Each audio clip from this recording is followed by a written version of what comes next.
soles. Gana tu gratis de 500 soles que te regala tu diario Caribeña. Suscríbete a nuestro canal en YouTube. Exitosa Noticias.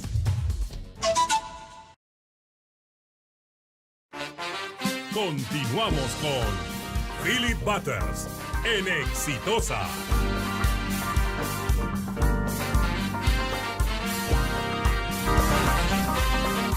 David Ferli, experto en tema de transporte público, de transporte urbano, lo que viene padeciendo nuestro país a nivel general y sobre todo que se siente mucho más aquí en la capital de la República, nos acompaña en estos momentos aquí en los estudios. Él es de la Asociación Cruzada Vial y vamos a conversar sobre esto que nos había dicho nuestro productor Quique Bravo, cuando menciona, por ejemplo, que a las 6 de la mañana comienza el programa y hay gente que por lo menos se va a llegar hasta las 9 de la mañana escuchando Exitosa, pero ¿dónde? ¿En el trabajo? No, en el carro, en el bus, en la combi. Por lo menos 3 horas en el transporte público, intentando llegar a su punto, a su destino, a su trabajo, a algún lugar donde pueda estar desarrollando alguna gestión.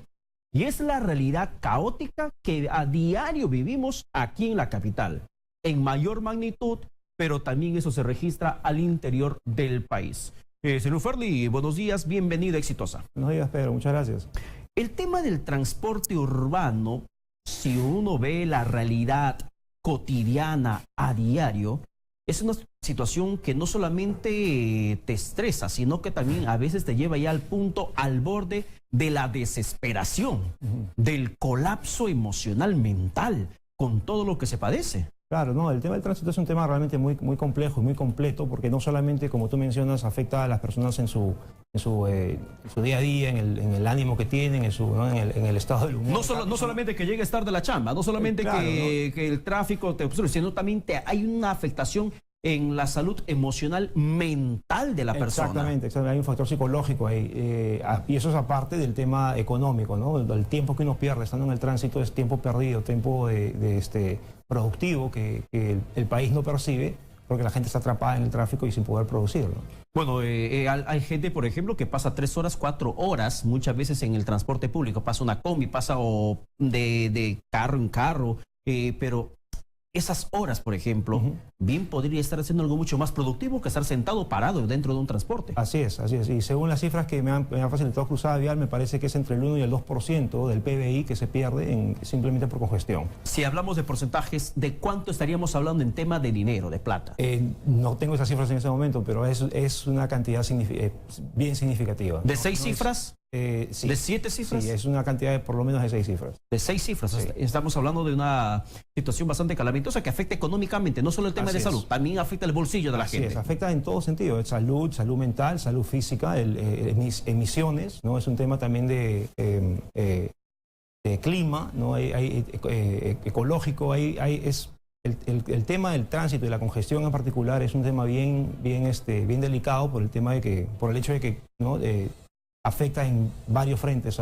El primer impacto sobre el tiempo que te tarda o que te toma llegar hasta tu centro de trabajo. Así es. El segundo es, y creo que el más importante, es la forma estresante cómo termina empujándole a la gente a convivir. Uno va en el metro o va en el metropolitano o en cualquier vehículo y hay gente estresada, gente iracunda, gente harta que está dispuesta a pelear con medio mundo. Así es, y ese es el tema de que me parece bien que hayas justo mencionado ese tema, porque mucha gente le echa la culpa al tema de la congestión y que hay tanto caos en el tráfico en Lima y en el Perú en general por la cultura vial, le dicen, ¿no? De las personas.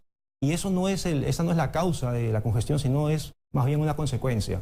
El hecho que la gente los conductores manejen de una manera tan agresiva, de una manera tan imprudente muchas veces, es una consecuencia del caos que se vive, el cual es generado no por ese comportamiento, sino por el diseño, más que nada. Según lo que yo he estado observando y de acuerdo a mi experiencia que he tenido trabajando en otros países y pudiendo ver cómo se hacen las cosas allá, el problema que tenemos acá no es un problema de cultura vial, es un problema de diseño. Las vías están muy mal diseñadas, ni siquiera siguen las normas de diseño vial peruanas, que son prácticamente idénticas a las normas de otros países, entonces no hay nada nuevo aquí en el Perú. Pero si hablamos de un tema de diseño de vías, ¿de quién es la competencia directa? ¿Del gobierno local? ¿De la municipalidad? El Ministerio de Transportes es quien emite estas normas y quien facilita los manuales de diseño vial, los manuales de diseño geométrico, de señalización. Ya, David, te cambio la pregunta. ¿Quién tiene la reverenda culpa de lo que estamos padeciendo en contexto local aquí en la capital de la República? Bueno, en términos generales, el gobierno central, porque no existe una entidad dedicada especialmente a fiscalizar que los manuales que emite el Ministerio de Transportes sean realmente seguidos y obedecidos a la hora de hacer proyectos y a la hora de presentar propuestas para diferentes soluciones, intersecciones. Los gobiernos locales a nivel, por ejemplo, Lima Metropolitana como municipalidad y los demás distritos, ¿cuánta competencia tienen? Porque para saber a quién se le va a echar la culpa, saber a quién reclamar. Esa es parte del problema, que hay en Lima, en el caso en particular de Lima, Lima tiene 43, me parece, 43 distritos. Todos ellos hacen su propio plan. Hacen sus propios planes. Son islas. Exactamente, todos ellos hacen sus propios proyectos viales. No ponen ciclovías o señalización y no siguen los manuales que el Ministerio de Transporte emite o lo siguen de una manera muy, muy general. Acabas de mencionar un punto bastante importante, el tema de proyectos viales. Y justamente te consultaba en interno y quisiera que nos compartas de manera pública. Y yo leí el día de ayer que por lo menos en los 70, aquí en la capital, en Lima, había un proyecto vial, un plan vial. Y justamente de ese plan vial nació la Costa Verde, nació la Vía Expresa. Así es. Pero nos hemos quedado en la Costa Verde y en la Vía Expresa. ¿Qué pasó con ese plan vial? Claro, todas las ciudades... Te hablo del 70, del 70. Así es. Y todas las ciudades del mundo tienen un plan vial que se proyecta por lo menos hasta 30, 40 años. Y ese plan vial se tiene que ir revisando aproximadamente cada 5 años, si no es más frecuente que eso. Porque la ciudad va cambiando y hay muchas cosas que cambian de una manera no planificada y hay que adecuar el plan vial a lo que está ocurriendo, a la realidad actual, ¿no? Entonces, en Lima eso no existe, no hay un plan vial realmente que se siga, que transcienda las gestiones, ¿no? A veces una gestión... El plan del 70 no se actualizó. No se actualizó. Y tampoco se contextualizó con la realidad que ahora se está viviendo, con la migración del interior del país hacia la capital. Claro, entonces el problema es que cambia la gestión municipal y este plan vial se desecha, porque la nueva gestión no le gusta lo que hizo la gestión anterior y no hay una continuidad.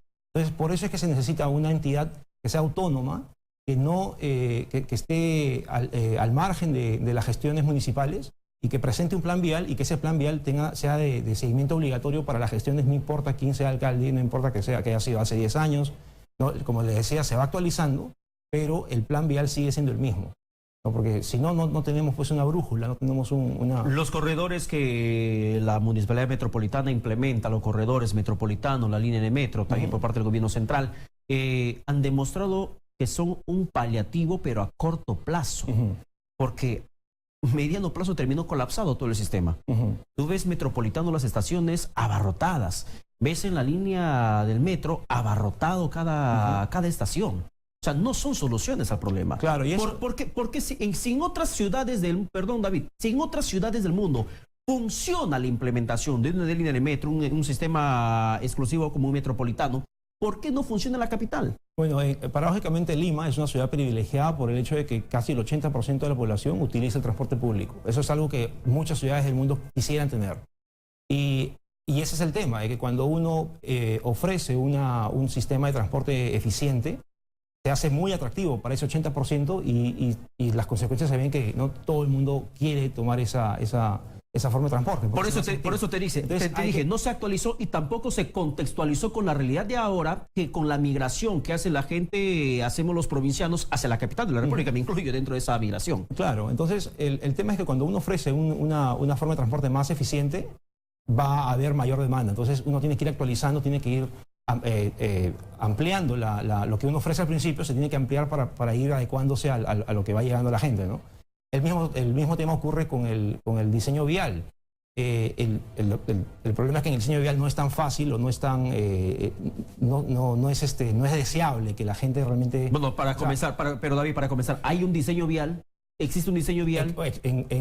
En teoría sí, existen, o sea, hay, como les comentaba, hay manuales de diseño vial que el Ministerio de Transporte ofrece y que son de seguimiento supuestamente obligatorio. Pero que están empolvados, que no se han actualizado. Se actualizan, pero no hay una entidad que realmente se encargue de verificar que cuando un proyecto se presenta, se esté cumpliendo con todas las normas de diseño.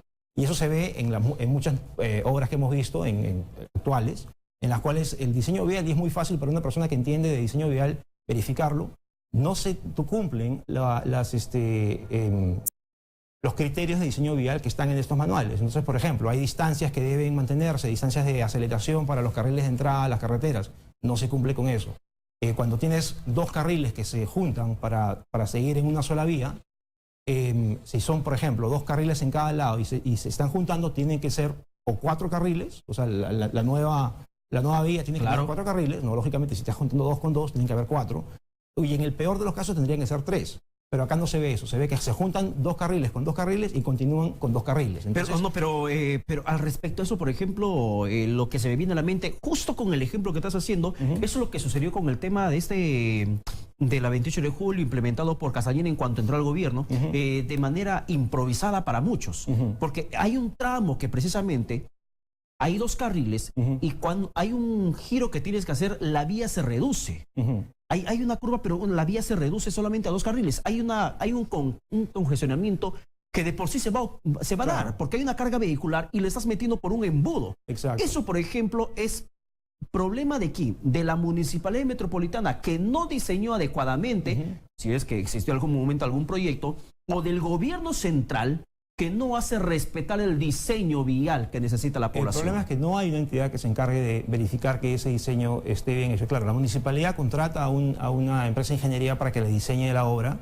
La empresa de ingeniería la diseña muchas veces con estos errores, pero debería haber pues ahí un control, ¿no? Ya sea porque si el gobierno central estaría siempre con ojos vigilantes, se diera cuenta de lo que está casi de una palabrota, el mal diseño estructural de ese proyecto. Entonces, vial. Cuando se hacen las aprobaciones para dar el dinero, el gobierno central también pone parte del dinero para hacer la obra. En todo este proceso de aprobación tiene que haber una etapa en la cual se revisa el diseño y se revisan no solamente el diseño geométrico, sino también estructural y tantos temas que hay, ¿no? Por ejemplo, este tema que tú me decías del 28 de julio, que se empezó a agrietar. No, ese es un tema estructural. Además, claro, no hubo quien revise realmente que los materiales estuvieran de acuerdo a las normas, que los diseños estructurales estuvieran de acuerdo a las normas, y como en mi especialidad, el diseño vial, evidentemente tampoco lo revisaron, porque esa obra 28 de julio también tiene problemas de diseño geométrico. En el túnel, el túnel tiene 2 carriles, y luego en esa bifurcación, ¿no? Que creo que se va hacia la avenida Cuba, tienes los 2 carriles que entran al túnel, y luego son 2 carriles que continúan hacia el centro de Lima, y los otros, hacia la avenida Arequipa, y los otros 2 carriles que se van hacia la otra avenida, me parece que es la avenida Cuba, no recuerdo bien el nombre.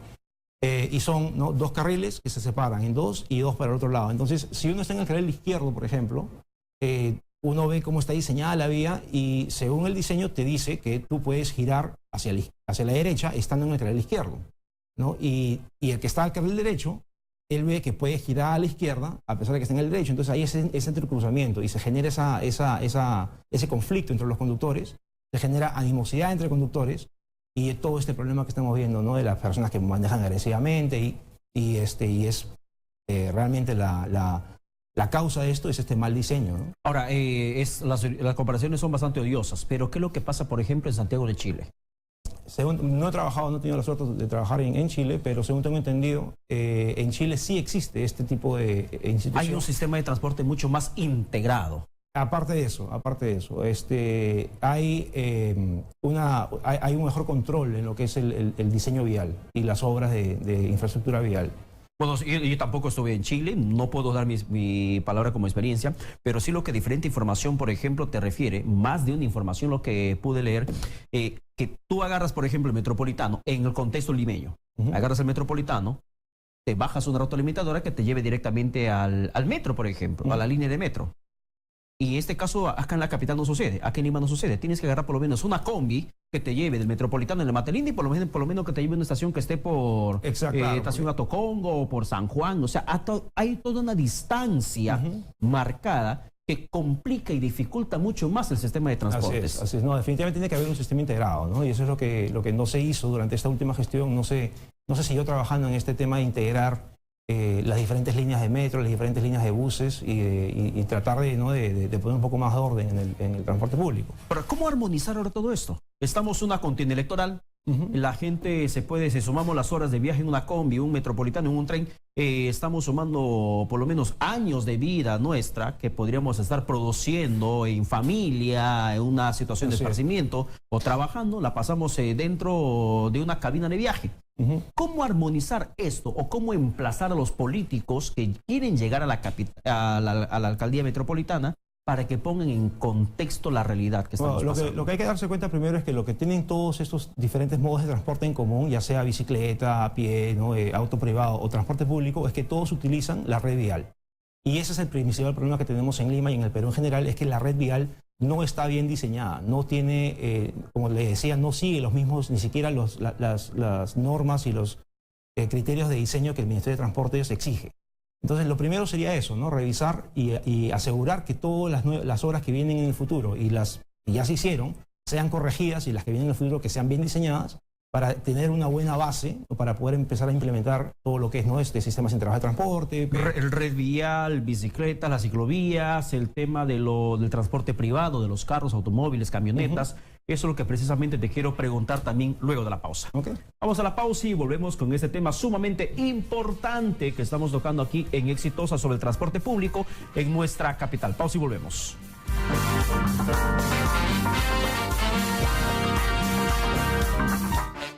Ya regresamos. Continuamos con Philip Butters en Exitosa. Estamos en estos momentos, continuamos con David Ferli de la Asociación Cruzada Vial conversando sobre el tema del transporte en la capital de la República y en cierto modo también al interior del país, en las principales ciudades capitales, donde el tránsito es bastante caótico. Y hay algo que te quería preguntar, David, respecto al tema de las razones, porque pueden haber muchos motivos por los cuales el tránsito aquí en la capital es bastante complicado. Pero hay algunos que señalan que el giro a la izquierda, que un vehículo, un taxista, un microbusero, un particular que puede estar en su vehículo, en su camioneta, en su auto, al momento de girar a la izquierda, ese giro a la izquierda es una de las principales razones por la cual el tránsito en la capital es caótico. ¿Es cierta esa premisa? Es cierto en tanto que el diseño no permite que uno haga ese giro a la izquierda, pero es un problema de diseño. A ver, háblanos en cristiano como para niños de 5 años. Ok. Cuando uno quiere girar a la izquierda en una intersección, vamos a suponer típica de Lima o de cualquier ciudad del Perú, uno tiene los carriles de la avenida principal y los carriles de la avenida, ¿no? la avenida secundaria, la que cruza. Entonces, estando en la avenida principal, uno quiere girar a la izquierda, tiene que parar en la intersección, antes de entrar a la intersección, y los carros que vienen atrás de uno quizás quieren también seguir de frente y uno les está bloqueando el paso. Entonces, lo primero que habría que hacer es ver la manera de que eso no ocurra, ¿no? De no bloquear el paso a los que quieren seguirse de frente. Ya, pero ¿quién tiene que anticiparse a ese problema? ¿El conductor o la autoridad local que tiene que regular el tránsito? Quien diseña la intersección. El que tiene que anticiparse a ese problema es el ingeniero de tránsito que diseña la intersección. Entonces, o sea, hablamos de la municipalidad. Claro, si la municipalidad contrata a un ingeniero de tránsito, si tienen uno en planilla o si pero hablemos como institución. Si es la municipalidad la que tiene que semaforizar, es un tema, creo, también de semáforo. Así es. Es un tema de control del tránsito. Si hay una mala semaforización, por ejemplo, si hay problemas, si un giro a la izquierda, ¿es problema de semaforización o un problema de cultura vial? Es un problema de semaforización y de diseño de la intersección. El semáforo y la intersección tienen que ser diseñados a la par, juntos.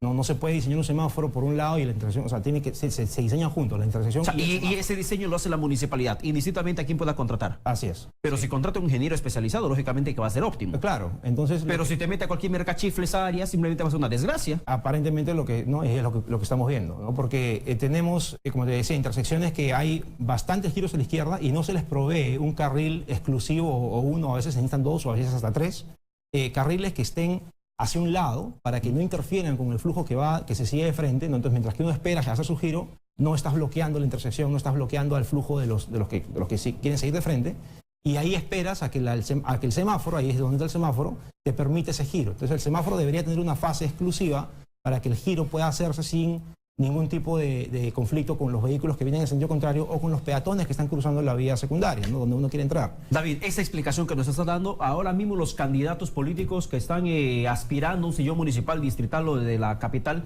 metropolitana tendrían que estar tomando nota, tendrían que estar escribiendo, apuntando para ver cómo resolver la situación caótica que hay en el tráfico, y porque sobre todo se sostiene de que el giro a la izquierda es una de las principales razones por la cual el tránsito se viene abajo. Claro, entonces, lo que están haciendo ahora es que cuando ven que ese giro a la izquierda empieza a causar problemas, lo prohíben y hacen que uno se dé toda la vuelta a la manzana prácticamente, ¿no? Y lo que eso ocasiona es más congestión alrededor de toda la manzana, donde no habían antes autos, ahora se están ocupando todas esas calles. Estás llevando el problema, estás alargando el problema. Así es. Y no solamente eso, sino que estás alargando el tiempo de viaje de las personas, estás alargando las distancias. Le estás restando calidad de vida a esa persona, a ese ciudadano. Aumentas las emisiones Nos están contaminando más. Contaminas más porque no aumentan las emisiones de los autos que están viajando mayor distancias. Y entonces, aumentas accidentes de tránsito. Así es. Entonces, lo que se tiene que hacer es tratar de reducir en la mayor cantidad posible las distancias recorridas. Y al prohibir un giro a la izquierda y al hacer que la gente tome un desvío, estás aumentando las distancias que se recorren. Empeoras el problema. Empeoras el problema. A mayor distancia, mayor chance de que haya un accidente, mayores emisiones, mayor gasto de combustible, mayor tiempo perdido. Entonces, no es conveniente prohibir giros o prohibir maniobras, en ningún caso, giros a la izquierda. Pero David, y si el problema en parte, no quizá en su totalidad, pero en parte, se puede resolver con una adecuada semaforización, una sincronización efectiva y eficiente, ¿por qué no se lo hace? Es tan complicado sincronizar los semáforos, es tan complicado adecuar la realidad que vivimos en la capital con el tema de semáforos y el tema de diseños viales. El problema es que se necesita gente que realmente sepa hacer ese trabajo. O sea, el problema es que hay tanto ignorante dentro de esas oficinas. Perdón la expresión, pero es la realidad. O sea, si se ve el problema es porque simplemente no hay gente capacitada. Así es. O la gente que está en una posición de tomar decisiones de quién contratar no están informados y no saben de que existe una rama de ingeniería que se dedica exclusivamente a hacer este tipo de trabajo. Pero parece, David, que el área de tránsito y transporte es como que le das chamba a tus amigos pues de campaña, a la gente de campaña, a tus amigotes, a tu vecino, a tu compadre, a tu sobrino. Bueno, ¿quieres chamba? Pues vete a transporte, vete a tránsito, vete como inspector, anda tal cosa, como si fuera una bolsa de empleos. Pues claro, y mucha gente piensa que simplemente el hecho de tener brevete ya te convierte en un experto en el tránsito, ¿no? O ser chofer o manejar mucho te convierte en un experto, y no es así, ¿no? Hay temas, pues, como les mencionaba, de diseño de semáforos, diseño de intersecciones, hay temas de seguridad vial que hay que considerar. Hay muchas cosas que uno puede hacer que realmente a veces parecen que son mejoras y que a pesar de eso o causas congestión o, en el peor de los casos, causas siniestros y puedes causar hasta la muerte. Bueno, con la vía expresa, con todo lo que en su momento se gestionaba en la gestión de Castañeda, se ha dado con esa respuesta, que la solución nunca ha sido como tal, nunca ha sido como se anunció, sino que empeoró el problema. Así es, y encima que es costosísima, ¿no? Hay estas obras...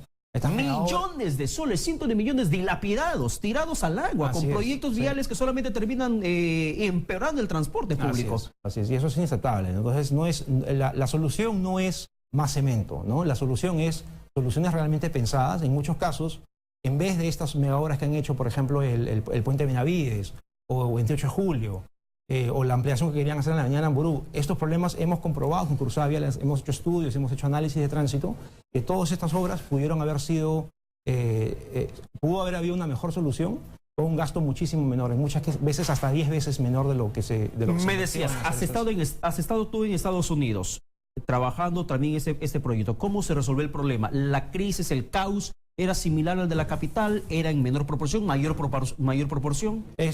Por ejemplo, ahora que mencionas eso, en el puente Benavides, esta obra que se hizo hace como 4 años, cuando empezaron esta obra, cuando anunciaron la obra, yo por curiosidad simplemente tomé ese tema y dije, bueno, yo voy a tratar de plantear mi propia solución, a ver si la solución que finalmente ellos proponen se parece a la mía, no simplemente como un ejercicio ¿no? Para ver si es que... Una simple comparación. Una comparación. Cuando empecé a recolectar la data de los flujos vehiculares y toda la data que yo requería para poder empezar a plantear una solución, me di cuenta de que ese problema era muy similar a un trabajo que yo había hecho en Atlanta, donde era un intercambio vial prácticamente idéntico, en una carretera. Era un copia y pega. Sí. Y la solución entonces que planteé fue la misma solución que se planteó para ese problema en Atlanta. Y funcionaba. Era simplemente hacer lo que llamamos un diamante divergente, que es un diseño de intersección novedoso, distinto, pero que es prácticamente 2 semáforos y una redistribución de las vías sobre el puente, ¿ya? De repente los que están oyendo pueden buscar en Google diamante divergente y pueden darse cuenta de cómo es el diseño. Pero con eso... Haznos una figura mental de lo que nos estás diciendo, porque intento entenderte, y el taxista que ahora mismo está manejando, escuchando Exitosa, también intenta graficar, dibujar de manera mental lo que estás explicando por una solución en tema del caos vehicular. Claro, entonces es prácticamente el flujo vehicular sobre el puente se cambia de sentido para que los giros a la izquierda puedan hacerse sin ningún tipo de interferencia con vehículos que vienen en el sentido contrario porque estás al otro lado de la pista. Pero eso implica semaforización. Y es un tema de semaforización fuerte. Eso implica una semaforización un poco diferente a lo que normalmente se ve. Y hay que realmente, o sea, es una semaforización bien delicada, bien tratada con pinzas de relojero. Así es. Los tiempos semafóricos tienen que estar bien calculados, tienen que estar, pero se puede hacer, ¿no? El tema es que tampoco es una solución imposible. Pero es una solución que implica simplemente. Allí en Atlanta se logró la solución. Se logró la solución allá. Ahora funciona no solamente ese, pero lo han hecho 3 veces más en diferentes intercambios viales y funciona. Entonces la misma solución era lo que yo pensé de que podría funcionar en la avenida Benavides. ¿Cómo se trabajó? Cuando se presentó el proyecto era una cosa completamente distinta, involucraba un túnel que pasaba por debajo de la Panamericana Sur, involucraba cerrar calles, hacer que los giros a la izquierda, no prohibir los giros a la izquierda justamente. ¿En Atlanta hicieron túneles? No, nada, solamente como le digo es semaforización y nada. O sea, en Atlanta solamente compraron semáforos y pusieron semáforos. Pintura, es semaforización y pintura, simplemente. Ese proyecto en Atlanta... A ver, perdona, o sea, en Atlanta solamente, en la misma estructura del problema que no mencionas, que sucede acá en el país, ¿en qué intersección me recuerdas? ¿Aquí en la capital? Acá fue en Benavides con la Panamericana Sur. Ya, en lo que pasó en ese tramo, en la capital, lo que pasó en Atlanta lo resolvieron con semáforos. Así es. Y con pintura para la señalización. Y la inversión que se hizo en Atlanta, el costo de este proyecto fue entre 5 y 6 millones de dólares. Y esos son con precios de allá, ¿no? Claro, o sea, precios de allá. ¿Y acá? Y acá este proyecto de Benavides me parece que llegaba casi a los 60 millones. 60 10 millones. Veces más. Entonces, y no ha solucionado. Bueno, casi 12 veces más. Y ahora están hablando sobre hacer un viaducto, ¿no? Que va a pasar que sale de la Benavides. Y el problema es semaforización y señales y un personal calificado. Así es. Entonces, no personal que esté dispuesto a robarse la plata de todos. Y eso se repite en muchísimas intersecciones y en muchos proyectos que están haciendo. El mismo tema pasaba en 28 de julio, ¿no? 28 de julio, una obra, como le mencionaba antes, que está mal diseñada geométricamente, no funciona, y se invirtió un montón de dinero, se quitó dinero de otro proyecto que había, ¿no? De Parque Rima, y no ha solucionado nada. Y entonces ya ahora se va a tener que volver a invertir para tratar de buscar otra solución adicional. Cuando eso también pudo haberse solucionado, de repente con señalización, con semaforización, ¿no? Un reordenamiento de los carriles. Plata pública, recurso público, dinero de la población, mal invertida, pero al parecer para muchos bien robada, en el mal sentido de la palabra. 8:47 minutos. Volvemos luego con el tema de accidentes de tránsito que se registran con toda esta situación que se vive, el tema del tráiler que nos había comentado hace unos instantes Quique Bravo, accidentes y sobre todo cómo es que la informalidad nos viene matando cada vez más, de manera mental y de manera física a muchas personas. Pausa y volvemos.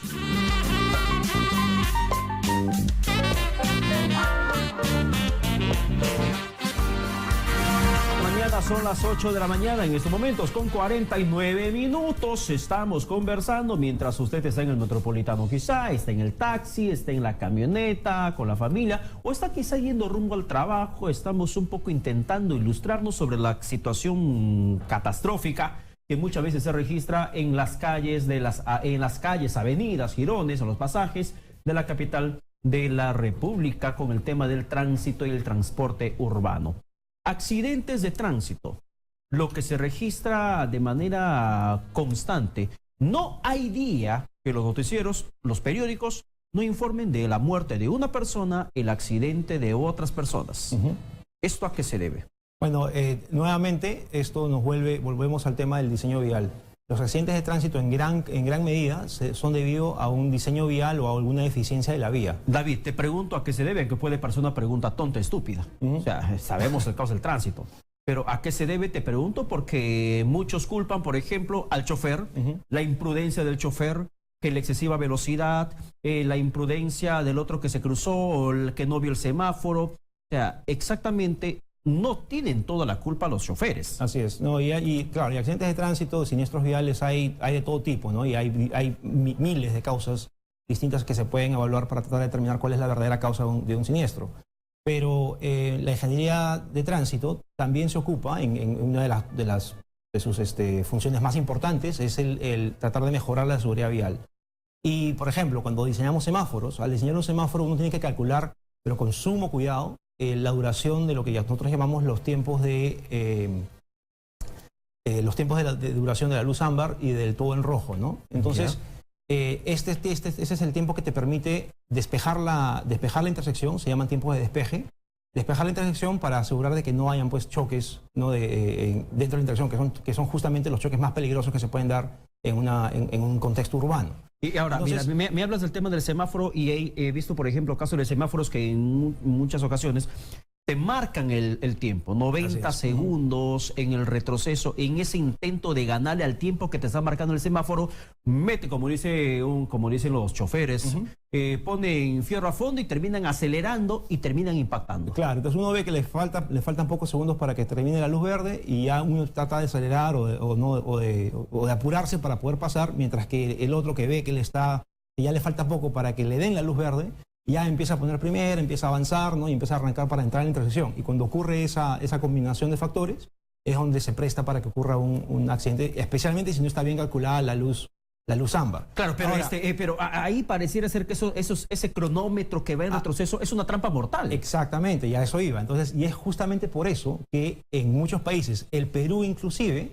está prohibida la utilización de estos cronómetros, estas cuentas regresivas para semáforos vehiculares. Para ¿En el Perú está prohibido? ¿Está vigente? ¿En el Perú está prohibido? No está en los manuales del Ministerio de Transporte. Si no está en el manual, significa que no se puede implementar. Pero si no está en el manual y no hay una prohibición explícita, no una prohibición tácita, sino explícita. En temas legales puede ser así. Para un vacío puedo ponerlo si quiero. No es así, porque en temas legales es así, ¿no? Si la ley no te prohíbe algo, uno lo puede hacer, pero en temas técnicos, si la norma no te da las especificaciones técnicas para un tipo de dispositivo, no lo puedes hacer. No lo puedes hacer porque no tiene las especificaciones. Pero muchas municipalidades, David, muchas municipalidades terminan comprando, adquiriendo semáforos en la cual en las bases, en los términos de referencia ponen que debe tener su cronómetro. Claro, eso es un tema de desconocimiento de parte de ellos y también porque, hay mucha mala interpretación de lo que es, por ejemplo, la Ley Orgánica de Municipalidades, ¿no?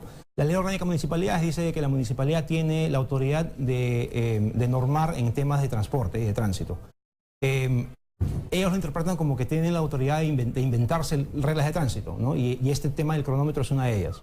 Pero no es así, ¿no? Ellos tienen la las normas técnicas no te dicen el tema del cronómetro en el semáforo. Para ilustrar de una manera más que la gente lo pueda entender, no se puede implementar cuenta regresiva porque no está en la norma y porque si estuviera en la norma te diría, por ejemplo, de qué tamaño tienen que ser los números. Si los números tienen que ser no cuadrados o redondeados, si tienen que ser qué tipo de la intensidad luminosa de los números. Todos esos detalles están indicados en la norma para los dispositivos que la norma permite. Si no están es porque no lo permite. Entonces, nadie tiene idea de cómo deben ser, cuáles son las características de estos cronómetros. Es más, yo he comprobado en diferentes semáforos de la capital, ahora que he estado viajando por acá y movilizándome por la capital, que en muchísimos semáforos los conteos ni siquiera son segundos. O sea, si uno toma el tiempo, la duración de la cuenta regresiva no está en segundos, está en Dios sabe qué unidades, ¿no? Porque no dice 90, pero llega a 0 en 65 segundos y no en 90 segundos. Entonces, hay una situación bastante problemática. El tema de accidente de tránsito, por ejemplo, en Europa, lo que se conoce, en Europa hay una comisión, la Comisión Europea, dentro de la Unión Europea, la Comisión Europea, la que tiene que ver el tema, una de las principales razones de ser o los principales objetivos que tiene es reducir la tasa de mortalidad en accidentes de tránsito. Así es, y es importante que tú mencionas la palabra tasa porque esa es la verdadera manera de medir la gravedad de la situación en temas de accidentes de tránsito. Pero si en Acá Europa, muchas veces- sí, pero David, si en Europa lo hacen, no son extraterrestres, son seres humanos como nosotros, tienen también un cerebro, no tienen 2 cerebros, no tienen 3 cerebros. Claro. Son seres humanos como nosotros. ¿Por qué si en Europa, un continente del primer mundo, como tantas veces se califica, lo pueden hacer? Ujú. ¿Por qué no podemos copiar? Ahora que los peruanos somos expertos copiando, no podemos traer esa realidad al Perú y también priorizar el tema humano y reducir tasas de muertes en las Así es, pistas. así no, y se tiene que hacer, eso es urgente. El tema de la siniestralidad vial en el Perú es un tema realmente escandaloso. Si uno hace una comparación, como mencionabas, en tasas de accidentes viales entre Perú y Estados Unidos no es para, ni se asoma a ser el líder en temas de seguridad vial. El problema de seguridad vial en Estados Unidos también es muy grave. Hay 35.000 muertes por siniestros viales en Estados Unidos al año. En el Perú hay 3.500. Pero como le decía, no se puede comparar números con números, porque la realidad en el Perú es que acá no viajamos tanto como se viaja en Estados Unidos. En Estados Unidos la gente maneja muchísimo, se recorren enormes distancias. Acá en el Perú no es tanto así. Entonces uno tiene que comparar las tasas. Y cuando compara las tasas de accidentes de tránsito de Perú versus Estados Unidos, en el Perú tenemos 20 veces más probabilidades de morir en accidentes de tránsito que una persona viajando en Estados Unidos. Y para traducir eso a cifras, ¿no? Porque a pesar de que a mí como ingeniero de tránsito me gusta utilizar tasas de siniestralidad, no es algo fácil de entender. Entonces hablemos de números de De accidentes. números. Si en el Perú tuviéramos los mismos niveles de seguridad vial que existen en Estados Unidos, que como les decía no son ideales, si en el Perú tuviéramos esos niveles, en vez de tener 3.500 a 4.000 muertos, ¿A cuánto por accidentes subiéramos? viales, lo reduciríamos a menos de 180 muertos al año. Lo estaríamos reduciendo. A 180 muertos al año. Eso sería todo lo que Perú debería tener si es que nos acercáramos a los estándares de seguridad vial de Estados Unidos. Y las normas peruanas son una copia de las normas de Estados Unidos. Pero mal No tendríamos- aplicadas. Pero mal aplicadas, exactamente. Entonces no tendríamos por qué no tener una cifra más parecida o mucho menor a la que tenemos de accidentes de tránsito. La congestión vehicular, la sobrecarga dentro del parque automotor es otra de las causas de accidente de tránsito. Por supuesto, claro que Ya, sí. ahora, ¿cómo disminuyes eso? Por ejemplo, el tema de los trailers, Ujú. andando en hora punta en la Panamericana, los trailers andando en hora punta en vías principales. ¿Cómo reduces eso? Con la sobrecarga, además de transporte privado, los carros, automóviles, camionetas, además de las combis y todo un zancochado dentro del parque Claro, automotor. entonces mucho se baraja el tema de tratar de imponer horarios para los vehículos de carga, ¿no? Para que no interfieran Que con- circulen en la noche, en la que circulen madrugada. de noche, pero eso no es práctico porque, por ejemplo, los puertos no trabajan solamente de madrugada. Pues cuando un tráiler llega a un puerto para descargar su carga y para que la suban al barco, ¿no? Para que se la lleven a su otro destino, el barco no va a estar esperando todo el día para que lleguen los vehículos de noche, ¿no? Igualmente los aeropuertos trabajan todo el día, no trabajan solamente de noche. Entonces se necesita que haya un tránsito de trailers y de camiones durante todo el día. Económicamente no tiene sentido que restringir el tránsito, el transporte de materiales. En Colombia, Entonces- en Colombia, por ejemplo, David, hay experiencias de ciudades, grandes ciudades como Medellín, Bogotá, incluso donde hay restricciones por horarios y por días, según la claro, numeración eso par está- o impar de la matrícula. Ya, ok, pero volviendo al tema de camiones, hay restricciones, por ejemplo, para que camiones no puedan circular dentro de la ciudad, dentro de algunos horarios. Eso está bien, pero que no se pueda circular camiones en general, ¿no? Porque que no puedan transitar por las carreteras durante solamente, o sea, que puedan solamente viajar de noche, eso no tiene sentido, como les decía, por el tema de los horarios de los puertos y de los demás modos de transporte que interfieren en el movimiento de bienes. Ahora, para el tema de vehículos particulares, de restringir restringir el uso de vehículos de acuerdo a las placas, de acuerdo al día de la semana. Efectivamente se ha implementado eso en diferentes ciudades, pero para el caso particular de Lima no se debería necesitar hacer eso, porque en Lima, a pesar de que muchos estén en desacuerdo con lo que voy a decir, no hay demasiados vehículos. En Lima realmente hay... O sea, con todos los que parecemos, no hay demasiados Con vehículos. todo lo que uno ve, y realmente, claro, o sea, uno sale a la calle y lo ve y van a decir que estoy mintiendo, porque ahí se ve, ¿no? Se ve que hay miles de carros y están todos, nadie se mueve, pero en cifras, en Lima hay, con las justas llegamos a los 3 millones de vehículos. ¿Ya? Atlanta, que es una ciudad mucho más pequeña que Lima, tiene más de 4 millones. Entonces, o sea, para efectos prácticos tendría el doble de vehículos, ¿no? Porque es la mitad del tamaño y el doble de carros, ¿no? David Entonces, Ferli, lamentablemente el tiempo nos ha ganado. Solamente, brevemente, en cuestión de segundos, la importancia de una ciclovía. ok, es importante segundos. es importante tener una ciclovía, pero lamentablemente en el Perú no hay normas para el diseño de ciclovías. Bueno, acá en la Guardia Civil frente a la radio hay ciclovías que te montan a vereda. Lo primero que hay que hacer es poner normas para el diseño de ciclovías y eso no existe. Y está muy bien de que los municipios quieran poner ciclovías y tengan toda la buena voluntad, No está normado. pero no está normado. Bien, David Ferli, muchísimas gracias por estar con nosotros. Muchas gracias por la invitación. Bien, gracias. 9 de la mañana con 00 minutos. Estas situaciones, ojalá que en los siguientes años con los gobiernos municipales, aquellos candidatos que han tomado nota, todo lo conversado con David Ferli aquí de la Asociación Cruzada Vial, pueda servirles al momento de implementar sus planes de gobierno. Nos vamos, Quique Bravo. Ya está Nicolás Lucar listo. Viene Nicolás Lucar y vamos a estar con el flamante presidente del Poder Judicial, Víctor Prado, aquí en Exitosa, Bien. la Radio del Perú. Con eso no vamos, quédese, viene Nicolás Lucar.